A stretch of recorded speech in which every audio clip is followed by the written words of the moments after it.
काय मागणी घेऊन आमरण उपोषण सुरू आहे? आज मोठ्या संख्येने समाज बांधव आलाय, काय सांगाल? या ठिकाणी गेल्या अनेक वर्षापासून आंदोलन करत आहोत. महादेव कुळे आणि मल्हार कुळे समाजाचे बांधव गेल्या 2024 आजपर्यंत आम्ही आंदोलन करत आलो. आज या कलेक्टर ऑफिसवर आम्ही उपोषणासाठी बसलो की मराठवाड्यामध्ये या इतर राज्याला जे नियम लागू आहेत आपल्या राज्यामध्ये इतरत्र राज्याला त्या ठिकाणच्या नियमाप्रमाणे आम्हाला देखील असणारे निकष लागू झाले पाहिजेत.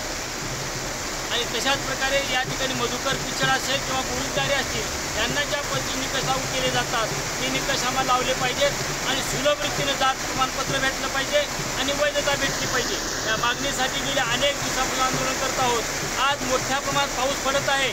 माझा समाज बांधव रस्त्यावर उभा टाकला आहे तरी देखील सरकार या ठिकाणी गांभीर्याने लक्ष घेत नाही.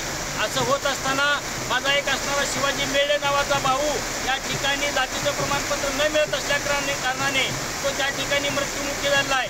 करंटला पकडून आत्महत्या केली आहे. परंतु या गेंड्याच्या काचेच्या सरकारला आज सुद्धा देखील जात येत नाही आहे.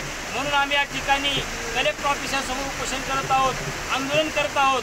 पालकमंत्री या ठिकाणी येणार आहेत. आम्हाला 6चा टायमिंग आजचा होता परंतु पालकमंत्री आम्हाला भेट कधी देतील ह्याची देखील आम्हाला या ठिकाणी विचार करावा लागला आहे. म्हणून आम्ही जोपर्यंत पालकमंत्र्यांची भेट होणार नाही तोपर्यंत आमचं आंदोलन या ठिकाणी चालू राहणार आहे.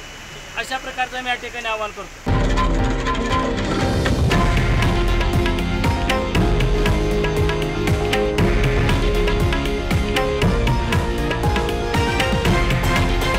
हे आहे देशातील नंबर 1 न्यूज नेटवर्क आणि आपण पाहत आहात TV9 मराठी, एकमेव.